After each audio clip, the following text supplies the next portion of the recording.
Once you enter the Qutub Minar complex, you can see ancient relics, and you will be welcomed by the Alai Darwaza, which is a gateway to wider sides of the complex.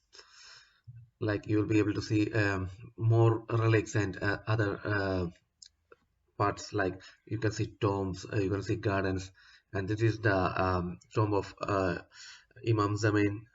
And after that, you will be taken to a greenish area where you can relax, you can take pictures.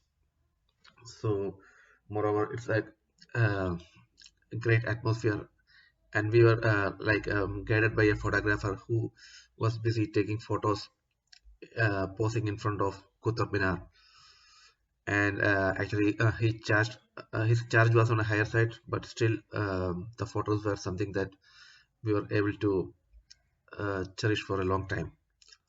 See, you can see the Alai Darwaza from the um, other side, and this is some old pathways that leads you to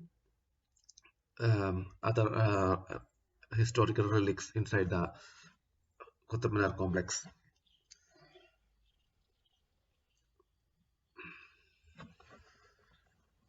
You will also be able to see the flights flying over the top of the Qutub Minaret.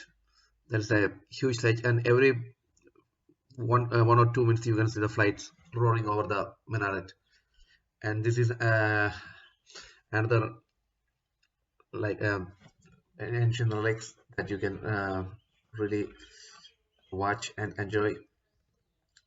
So actually, we are entering that Veda. premise, and actually, it's something worth watching.